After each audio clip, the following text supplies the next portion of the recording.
Mr. Speaker, sir, I'm here to address you. You must go. Ruto must go.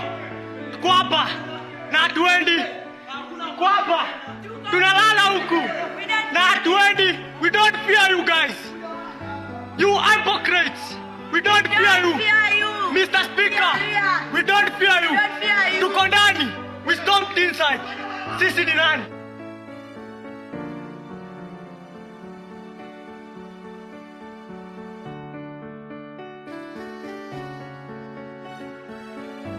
Ibibazo vyama vyabaye, ingingo atari nziza zama zafashwe.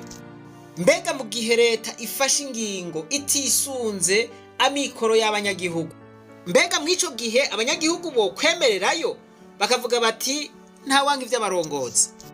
Je ndi mu bantu bagwanya gutora umuti w'ibibazo hakoreshejwe ingufu, ariko umuti wotogwa biciye mu kumviriza abandi, uwo ndawemera. Mu gihugu ca Kenya rero kibanyi hagize iminsi hari imyiyerekano yagaragayemwo cane ugwaruka. Abantu bakuze kabisa nta nabarimwo, kanatsinda ugwaruka nigo rwinshi kandi nigo rutose, nigo rumerewe nabi. Ubushomeri burihe? Ubushomeri buri mu gwaruka. Ngaha uravye iyi video urabona yuko ari ugwaruka n'abajene bakiri bato. Politike bakunda kwiyegereza ugwaruka nuko ugwaruka ico rugomvye rushobora kugishikako. Rero mu cigwa c'uno munsi turabire hamwe icoba caratumye urugwaruka ruja mwibarabara. Reka turabire hamwe kumbure ko ingingo zari zafashwe zoba zihumuriza canke uru rugwaruka goba rwapfuye kuja mwibarabara ataco bivuyeko. Uko biri kose nzanye ikicigwa kugira ngo ivyabaye muri Kenya tubikure mu icigwa. Nzi yuko hari abantu babonye manifestation baca bumva ivya 2015. Bo reka ntaco ivyo mu 2015 vy'iwacu ndavyihoze kuko hariho abantu basha batangura kugwara umutima. Reka ntaco nivugira ivyo muri Kenya. Ubwa mbere na mbere bwobwo imyiyerekano biravugwa yuko yabaye mu mahoro ntangere, mu mutekano, nta bwicanyi bwagiyemwo, nta barashwe. Ariko kandi tumenye yuko amategeko y'ibihugu vyinshi n'amategeko mpuzamakungu yemera yuko abanyagihugu mu gihe batamerewe neza canke mu gihe batanezerewe n'ikintu kanaka bagaragaza akababaro kabo. Ariko aho ubu bidashoboka gusa ni mu Burundi, kuko boho mu Burundi werekanye akababaro kawe nibaza ko vyoca bigenda ukundi kuntu. Ariko reka ngarukirize ngaha kugira ngo bajene nk'aba bose baje mwibarabara. Muti vyavuye kuki? Ibintu rero vyavuye ku nteguro y'amahera leta ya Kenya yategura gukoresha, ico twokwita projet de loi de finance. Bo mu Congereza bavyita finance bill. Iyo nteguro rero yayo mafaranga azokora canke budget yarateguwe na leta, ica iyirungika mu namashinga mateka. Murazi yuko itegeko riciye mu namashinga mateka bakaritora, baca barisubiza kwa president agacagira promulgation. Umukuru w'igihugu ni washirako umukono ubwanyuma. Bagiye yuko abashinga mateka bashobora kujyanka bakarisubiza inyuma bakavuga bati genda mukosore canke bitunganye ukundi. Aha rero muri leta ya Ruto barabitunganije babirungika mu namashinga mateka. Ati banyakubahwa bashinga mateka, ati ivyavuye mu matora bwa kabiri muri uno mwaka w'2024 nibi bikurikira: 115 abstentions nil, so the ayes have it. ayo mahera canke iyo projet de loi canke iryo tegeko rigenga ayo mafaranga baba bararitoye. Mbega none ivyari mw'iryo tegeko ryaciye rituma abanyagihugu baja mu myiyerekano vyoba ari biki neza na neza? Ubwa mbere na mbere badugije amatagisi ku rwego rwo hejuru. Murumva rero badugije amatagisi mwibaza ko arihwa n'abandi, arihwa n'umunyagihugu. Umukate bari bawudugije ku itagisi ngaho. Harya rero mwebwe ntavyo mwari muzi, uguze umukate ni tagisi. Ikintu cose ubuguze harya umenye yuko haba ariko tagisi. Ko ntimunyumve nabi, itagisi si mbi, ko umunyagihugu yoriha itagisi si bibi, ariko itagisi arishe rigiye hehe? Aho ntirigiye mu mifuko y'abantu. Buraya abanyagihugu baranezerwa bariko bariha amatagisi, kuko babazi ayo matagisi bihurira. Babazi bati itagisi tuzohurira kwa muganga niryo rizomvuza, itagisi tuzohurira kw'ishure niryo rizokwigisha umwana wanje, itagisi ndaririshe leta izompa amafaranga nkoresha utundi. Hariho amafaranga leta usanga iha abanyagihugu bavyaye, abanyagihugu bashomereye, no kuvuga ngo abashomeri. Iburaya leta ibifise ikibafashisha. Ayo mafaranga rero ava muri ya matagisi. Vyumvikana ko umunyagihugu utanga itagisi ari novuga yuko obligation. Hano iwacu rero bantu b'Imana, iryo tagisi rica rija hehe? Iryo tagisi rica rija muri ya mifuko y'aba batipe. Abo batipe je ntabo navuze ni abatipe bahari Ibwake hariya muri Kongo. Bo reka tugaruke ku cigwa cacu neza na neza. Uto rero aca kubita tagisi kumukatara tuza hariya. Ingimbirane ziba ziratanguye. Iye mu butike ntibakubwira ngo hagiye kwitagisi, woragura gusa ugasanga birazimvye. Umudandaza wewe ibi ntibimukorako, bikora ku muguzi. Ku bavugwa kanseri bari badugije kwitagisi, ku mavuta yo guteka tagisi, pamperese z'ababebe bakubise ko tagisi. Itagisi bari kubise kuri internet, ukubisemwe amamega firiri. Ku miduga, abafise imiduga bari badugije itagisi. Ku maplaque solaire, abafise amaplaque solaire bari badugije tagisi. Ama always y'abadamu n'abakobwa, aho muca mwumva ico mvuze always, sinzi ko nakivuze neza, ntimumbage. Tagisi bari barunze ko. Mana yanje utaragwaye data wanje. Bo nibindi rero vyinshi tutiriwe turavuga bari babidugije.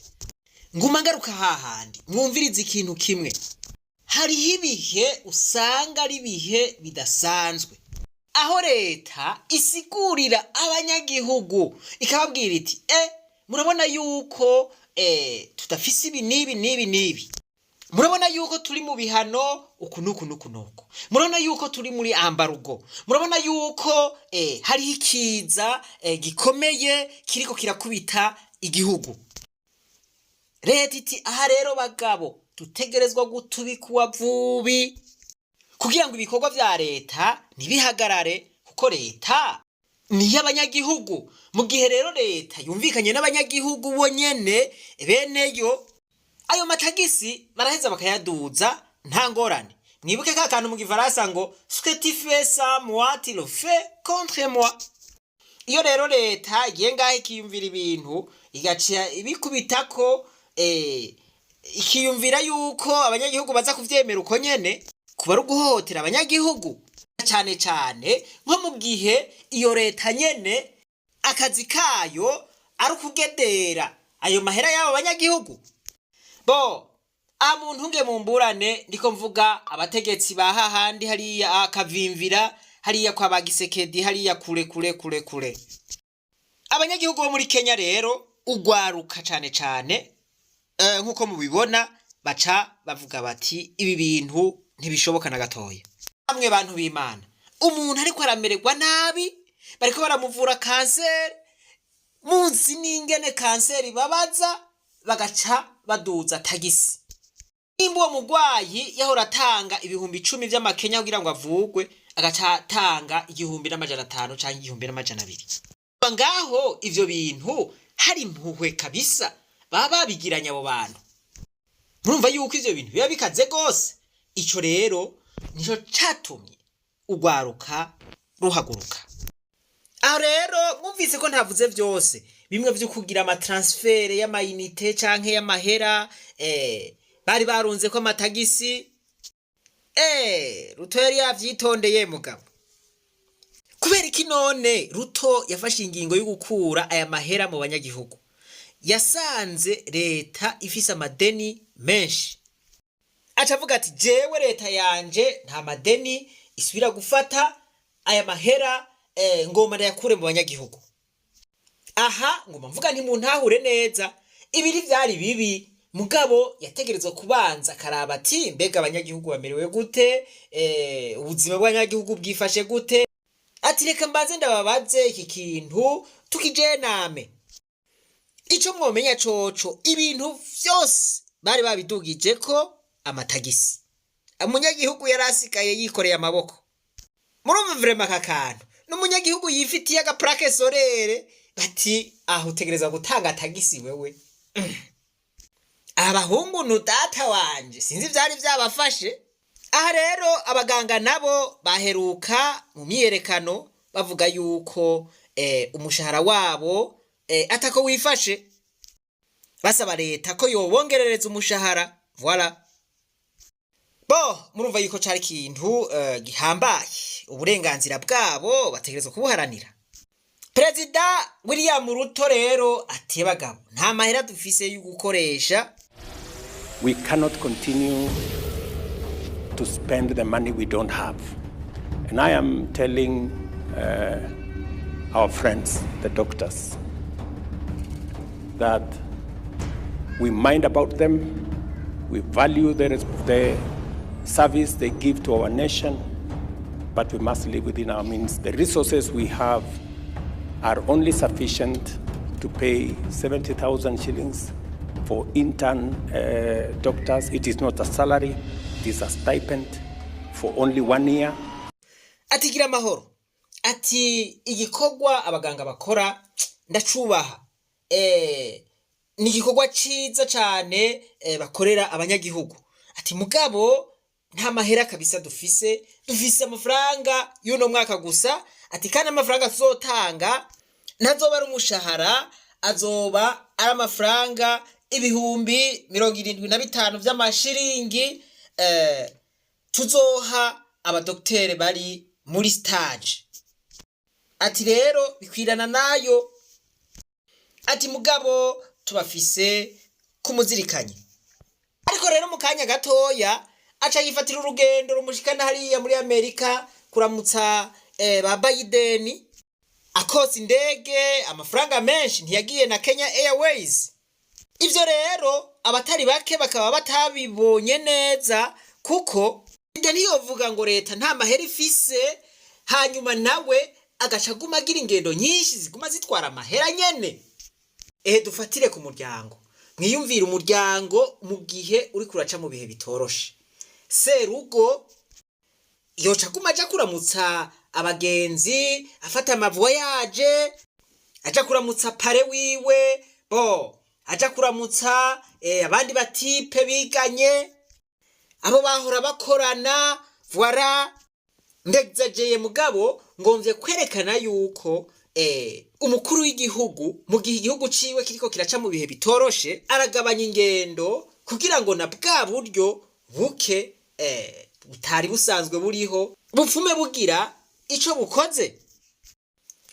Niko ndabwira abo kwa Ruto hariya bamwe bahari kavimvira hariya kure hariya kwa Bakisekedi nibaza yuko banyumva. Ndabisubiremwo mu gihe igihugu kiriko kiraca mu bihe bitoroshe vy'ubutunzi ntibikenewe ko umukuru w'igihugu ashobora gufata ingendo zitwara amafaranga menshi kandi na leta yiwe isanzwe itanayafise. Voilà. Abakenya rero baca baja mwibarabara bamwe barafatwa ariko abandi urugamba barugumako. Aha mwumviye ikintu, kugira manifestation canke kugira imyiyerekano si bibi, n'ibwirizwa shingiro canke amabwirizwa shingiro y'ibihugu vyinshi aravyemera.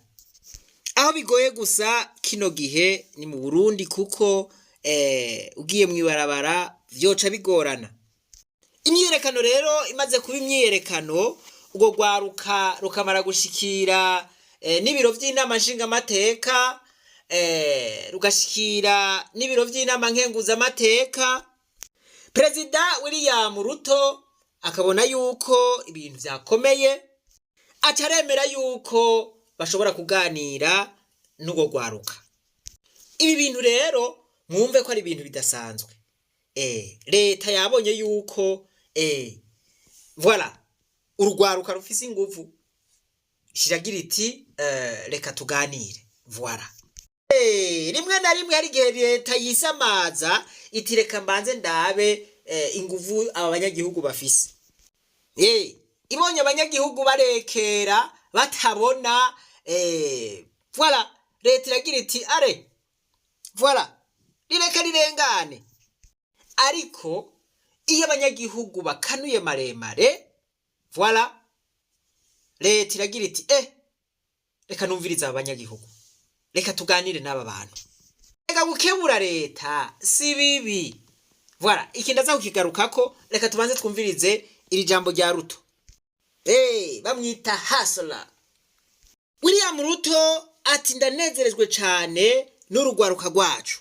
Ati bahagurutse nk'umuntu umwe, bataravye ivy'ubwoko, bataravye ivy'imigambwe. Ati rero kubw'ivyo nagomba ndababwira yuko twumvise akamo kabo, tugiye kuganira turabire hamwe ingene twoshobora kubaka igihugu cacu. Voilà, mu yandi majambo aremeye ko agiye kuganira n'ugo rwaruka. Mu yandi majambo uyu mu perezida ndamukunze, ntiyakomantaje umutima. Nakunze cyane ukuntu yatanguje aka kajambo ati ndanezerewe cyane no kubona urwaruka rwacu ruhagarara, rutisunze ivy'amoko, rutisunze iyo ruva, rutisunze imigambwe. Ati rugahagarara ruhagaze ku kintu kimwe. Voilà, ibi bikorwa n'urwaruka ruciye ubwenge, urwaruka rwiyumvira inyungu za benshi, urwaruka rutiyumvira twa tundi twiruhande, twa tuntu ruhabwa n'imigambwe canke abanyapolitike. Urwaruka rwatahuye, urwaruka rwiyumvira gushika kure. Apana urwaruka rutangura kwiyumvira ngo abo ntuzi ko ari babandi, abo ntuzi ko ari umuhungu wa rwaru yuziga nani. Abantu baba biyumvira uku bari abantu baba baratewe anestesi. Ariko urwaruka rwo muri Kenya nukuri rwavyifashemwo neza. Mu gihugu cose urwaruka rwahagurukiye rimwe, kandi ruhaguruka nk'umuntu umwe, ruhuje umutima n'inama, ruti ibi bintu ntivyoshoboka. Kanatsinda ugiye kugura umukate, kanatsinda umuvyeyi wawe agwaye ingwariye ukamutwara kwa muganga, ntibazoraba ngo wewe uri uwo mu mugambwe w'iwacu, wewe canke uri uwo mu bwoko bw'iwacu, ngo nta tagisi tukwaka. Iryo tagisi rizokwakwa abantu bose. Bara, iyo abantu basangiye ingorane, ni ngombwa yuko bahuza umutima n'inama, bakazihagurukira kugira ngo umuti uboneke. Apana ko bahemukiranira, ngo yango jewe ngo bova bandaba nabi mu mugambwe, ngo wapi, ngo hako umukuru w'umugambwe ndaba nabi. Ibintu n'ibipfume bibandanye uko vyariko biragenda, je ntimumbaze. Ubwo abari ubuhemu bwo ku rwego rwo hejuru. Ni ukuvuga ngo inyungu z'igihugu uriko urazisakrifiya n'inyungu z'umugambwe, inyungu z'akagwi kanaka. Hari ikavimvira, sinzi ko kuri FM banyumva, ariko amarezo ashobora kuba adafata neza. Iki cigwa nibaza yuko cobafasha. Hamaze kuba ibiganiro rero n'ugo gwaruka, uno musi Perezida Ruto niho yadohoka kuri ya ngingo, aravuga yuko rya tegeko atazorisinya. Reka tumwumvirize. Ati rero tumaze kugira ibiganiro canke tumaze guharira kuri iyi projet de loi, hanyuma tukumvirizanya ubwitonzi abanyagihugu bo muri Kenya, biboneka yuko bari badugije ijwi ryabo, bakerekana yuko iri tegeko ry'amahera yo mu mwaka 2024 2025 aho berekanye yuko ataryo bagomba. I will not sign the 2024 finance bill, and it shall subsequently be withdrawn, and I have agreed with these members. Ati rero navyemeye yuko ntazorisinya. Ati kandi twabivuganye n'abashinga amateka. Mu gusozera, reka tubanze turabire hamwe ukuntu abanyagihugu bo muri Kenya bitwaye. Abanyagihugu bo muri Kenya nsanze atari abantu basanzwe, nsanze ari abantu baciye ubwenge, kuko kwiyumvira guhaguruka nk'umuntu umwe bakarengera ibintu vyose bibatandukanya, imigambwe, ivy'ubwoko. Ubona yuko muri Kenya ho hasanzwe hari y'ubwoko atari nk'iwacu. Ubwo je no bwita ubwenge. Natwe abarundi ntavuze babantu bahari kavimvira, twebwe abarundi muri rusange ibi bintu turakwiye kuvyigirako. Ivyo turiko turacamwo ubu murabizi biriko bidukorako twese, ata muntu numwe avuyemo. Ariko murazi yuko abantu benshi ari bantirumveko, kandi noneho murazi yuko hasanzwe hariho n'iterabwoba. Nta murundi ashobora kubahuka kuvuga ikintu kitagenda neza kino gihe ari mu gihugu. Voilà. Eka n'uri inyuma y'igihugu usanga bigoye kumvo izi canke ziriya. Aha siniwe ndazishikiriza. Ico cari kimwe ku banyagihugu bo muri Kenya muri rusange. Ikigira kabiri, ugwaruka. Nama navuze yuko ugwaruka nigo gwa mbere rushobora gukoreshwa mu gusambura igihugu canke mu kucubaka. None ngaha uku kuntu urwaruka rwigenjeje nabi, ndabajije goba rwigenjeje nabi mu kuvuga ruti no, ibi bintu vraiment ntitwobisabirako, ubuzima bwoba buzimvye gose, ntitwosubira kuronka ingene tubaho. Nico gituma mvuga nti mwumve iki kintu, reka ndagisubiremo neza. Nico gituma mvuga nti igihugu c'u Burundi nta bandi bantu bazogikiza atari ugwaruka. Ugwaruka rwaciye ubwenge, ugwaruka rwiyumviye kurengera vya bintu vyose, ntiriwe ndavuga bimwe vy'amacakubiri atandukanye, rukarengera bimwe vy'inzanko za politike z'amanyanga zitagira ifatiro, nguyu ni gipinga, nguyu ni mbonera kure, nguyu ni iki na kiriya. Mu gihe hari ibintu bitugoye kandi biriko biradukorako twese, kubwira leta duti nyakubahwa leta, oya igira wisubireko, urabona yuko ibi bintu atari vyo, gira wisubireko kabisa, ikubita gashi. Ivyo bintu tuhagurutse tukabwira leta duti mugabo hindura ibi bintu uriko urabikora kutariko, tora umuti w'izingorane. Aho nibaza yuko tutoba tugize nabi. Ejo biciye bishika ukagira ingorane, ukagwaza umugore, ukagwaza abana, cyangwa ukagira ikindi kibazo, kandi kumbure iyo wabwira leta utemugabo ibi bintu uri kuragira rero sivyo, ukifatanya n'abandi, ico kintu ugasanga nticari kukubako, voilà, ugasanga ico kintu leta yari kugihindura mugabo kubera utashinye kubigiramwo uruhara ngico kiragukozeko. Aho mwumva ico kintu aba ari ciza, voilà, nico gituma Bibiliya ivuga ngo ico ushoboye gukora ntugikore kiguhindukira icaha. Voilà, ibi bibaye muri Kenya reka kitubera icigwa gikomeye, kuko ivyo turiko turacamwo murabizi, kiretse uriko arigirisha gusa. Leta mu bihe nk'ibi ikwiye gufata ingingo yisunze imibereho canke yisunze uko abanyagihugu bamerewe, ikabanza ikagira amatohoza mu banyagihugu, ikaraba ingene ubuzima bw'abanyagihugu bumeze imbere yuko ibafatira ingingo itabanje kubabaza. Ko leta yofata ingingo yisunze uko abanyagihugu babayeho canke ibanje kubabaza vyoba vyiza cane.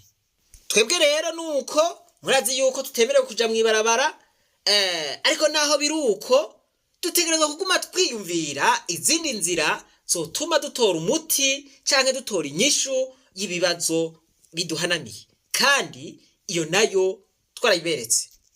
Ubu twebwe twahisemwo, twashimye inzira yo kwisonzesha, inzira yo kwibabaza, twahisemwo inzira yo kutababaza umuntu n'umwe, mugabo twebwe nyene kwibabaza, kugira ngo umunsi umwe leta izigira iti ebagabo igihe kirabaye kirekire, ivyo abanyagihugu bariko barasaba reka ndabikore, reka abarundi twicare hamwe dutore umuti w'izi ngorane. Kandi ngo imiti ikora ikoranye canke imitwe ikora ikoranye, ibibazo bitandukanye turiko turacamwo muravyibonera. Murazi yuko abashinga ntaye batandukanye, abanyapolitike, abakozi b'Imana, amashirahamwe mpuzamakungu, aba nabariya barahanuye leta batebagabo yereka ntihabeho ibiganiro, muvugane ku ngorane zose zihanze igihugu, hanyuma mwubake igihugu muri bamwe, hanyuma ibintu bigende neza. Murazi neza yuko leta yavyanse, yadadaje, leta yarariye umuti. Ingorane turiko turacamwo rero murazibona. Rero ndizeye neza yuko uku kwisonzesha, ndizeye neza yuko uku kwicisha bugufi, ndizeye neza yuko uku kwibabaza, ndizeye neza yuko uru rugendo rw'amahoro rw'imisi 40 tugiye gufata bizotuma leta yikubita gashi, bizotuma leta igira iti ebagabo reka aba bantu ndabumviritse. Ndizera neza yuko Imana izokora ku mitima y'abarongozi bacu, bahagira bati reka twemere ibiganiro maze dutore umuti w'ibibazo bihanamiye igihugu cacu. Bakavuga bati reka igihugu cacu ntigitembagare canke ngo kigende akagirire. Rero hamwe n'ivyo ndizeye neza yuko abarundi bose tuzoba turi kumwe mw'urwo rugendo, cane cane ugwaruka.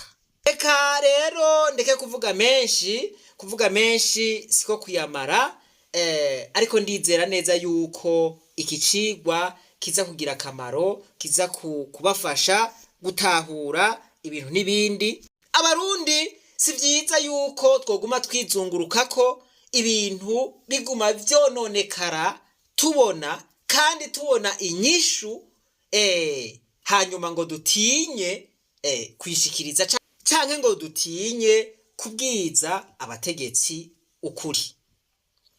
Ikizira no gutuka umutegetsi, ariko kumubwiza ukuri si bibi. Barundi kazi, itariki imwe y'ukwezi kw'indwi muze twese dutangurire hamwe urugendo. Urwo rugendo twagwitiriye urugendo rw'amahoro rw'imisi 40, twisonzesheje canke twicishije bugufi, turiko turasenga kandi turiko turakora ibikorwa. Ibyo tuzobivugana, kandi ndizera yuko tuzorangiza imisi 40 umuco waturasiye. Imana nibahezagire mwese. Reka twibananirize rwa rugendo rwacu maze tugaruze umunezero Satani yatunyaze. Turi kumwe twese duhuje umutima n'inama, ataburyarya, nta kitoshoboka, vyose birashoboka.